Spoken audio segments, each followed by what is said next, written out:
रीवा के पास क्या है और सीधी के पास क्या है, इन दोनों की हम तुलना करेंगे। चीटिंग करता है तू। नमस्कार दोस्तों, मैं उत्तम तिवारी। दोस्तों, आपने हमेशा अपने आसपास के लोगों से, गांव के बुजुर्गों से एक बात सुनी होगी कि सीधी में कुछ है ये नहीं, सीधी में कुछ नहीं है। अगर तुमका पढ़े के तो भोपाल चले जा, इंदौर चले जा। अगर दवाई करवावे के तो नागपुर चले जा, बनारस चले जा। अगर नौकरी चाकरी करे के, पैसा कमाए के तो सूरत चले जा, मुंबई चले जा। ये बातें आपने सुनी होंगी अगर आप सीधी के हैं तो। सही बात है। तो आज की इस वीडियो में हम देखेंगे इस बात में कितनी सच्चाई है। मतलब आज मैं विंध्य प्रदेश के दो बड़े शहरों ये क्या बक रहे हो? तो आज मैं विंध्य प्रदेश के दो शहरों रीवा और सीधी का कंपैरिजन करूंगा। मतलब रीवा के पास क्या है और सीधी के पास क्या है, इन दोनों की हम तुलना करेंगे। आइए देखते हैं, मजा आएगा। तो हमारी सबसे पहली कैटेगरी है एंटरटेनमेंट। एंटरटेनमेंट के अंदर आता है थिएटर, जहां रीवा के पास Saundarya Gold, Royal Cinema, PVR जैसे कई सारे मल्टीप्लेक्स हैं। वहीं सीधी के पास है केवल तिलक टाकीज। और हमारे तिलक टाकीज में पिक्चर देखने का क्या एक्सपीरियंस है, कितना मजा आता है, वो आप सीधी के किसी भी लोकल आदमी से पूछ सकते हैं, वो बता देगा।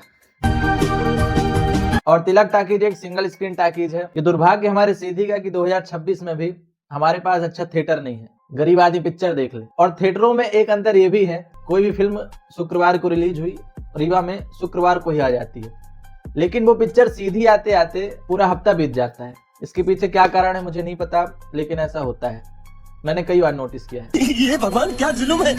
दोस्तों, दूसरा पॉइंट है शॉपिंग मॉल। जहां रीवा के पास शिल्पी प्लाजा, सौंदर्या, ट्रेंड्स, जूडियो, विशाल मेगा मार्ट और भी बहुत सारे मॉल हैं, शॉपिंग स्पॉट है, लेकिन वहीं हमारे सीधी के पास गांधी चौराहा है। सीधी के लोग आज भी शॉपिंग करने के लिए पुराने बाजार पर निर्भर हैं, जहां पे वो दुकान वालों से बकायदा लड़ते हैं। 150 कैसे दे रहा है? 20 रुपए का दे। लेकिन हमारे पास भी ट्रेंड्स है कपड़े खरीदने के लिए, और जियो मार्ट है किराने का सामान लेने के लिए। छोड़ूंगा नहीं, मैं हूं तो। रीवा में जितने सारे मॉल है, इन सारे मॉलों में बड़ी अच्छी व्यवस्थाएं हैं कि आप शाम को जाके बैठ सकते हैं, कुछ खा पी सकते हैं। लेकिन हमारे सीधी वाले गांधी चौराहा की समोसे खा के ही खुश हो जाते हैं।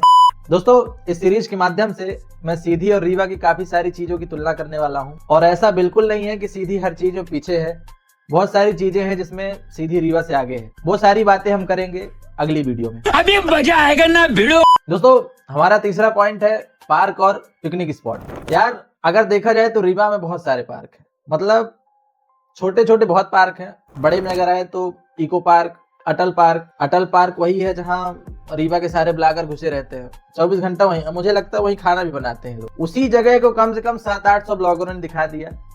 आज हम आए हैं अटल पार्क, आज हम आए हैं अटल पार्क, अटल पार्क, अटल पार्क। मुझे तो ये लगता है कि अगर अटल पार्क ना बना होता तो ये लोग कहाँ जाते, मुझे क्यों तोड़ा?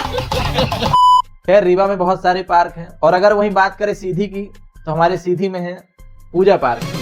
जी हाँ दोस्तों, पूजा पार्क में 5 रुपए की पर्ची कटवा के जो हम लोग छाती चौड़ी करके अंदर घुसते हैं, उसका मजा ही अलग है। सीधी के लोग पूजा पार्क में जाने का बहाना ढूंढते हैं। कुछ भी हो, पूजा पार्क चलो, बर्थडे है पूजा पार्क चलो, नया साल आया पूजा पार्क चलो, कोई त्योहार है पूजा पार्क चलो। इतना तो पूजा भी अपने पार्क में नहीं गई होगी जितना हम लोग चले जाते हैं, क्योंकि कोई ऑप्शन नहीं है।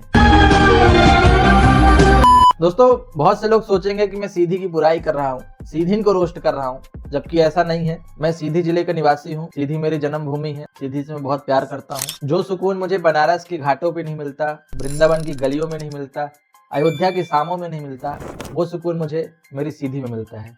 मध्य प्रदेश में हम लोगों के अंदाज निराले हैं, हम सीधी वाले हैं, सुनो जी हम सीधी वाले हैं। मैं सीधी से बाहर भी कई साल रहा हूँ, लेकिन जो अपनापन, जो प्यार मुझे सीधी में मिलता है, वो बाहर नहीं मिला। निदा फाजली कहते हैं, नई नई आंखें हों तो हर मंजर अच्छा लगता है। कुछ दिन शहर में रहे, लेकिन अब घर अच्छा लगता है। हमने भी सोकर देखा है नए पुराने शहरों में, जैसा भी हो अपने घर का बिस्तर अच्छा लगता है। क्या बात है सर, क्या बात है सर, क्या बात, ये बात है। दोस्तों, इस वीडियो को बनाने का उद्देश्य ये भी था कि सीधी और रीवा के बीच की दूरी मात्र 70 किलोमीटर है, लेकिन अगर विकास के नजरिए से देखा जाए तो सीधी रीवा से कम 70 साल पीछे है। बात तो सही है। दोस्तों, हमारा अगला पॉइंट है सांस्कृतिक केंद्र, कल्चरल सेंटर्स। तो सबसे पहले तो यार रीवा के पास है कृष्णा राज कपूर ऑडिटोरियम, जहाँ बहुत बड़े बड़े सेलिब्रिटी आ चुके हैं, नाटक होते हैं, कुछ न कुछ कार्यक्रम होता ही रहता है। तो वहीं सीधी के पास ऐसी कोई व्यवस्था नहीं है। साला ये दुख का खत्म नहीं होता बे।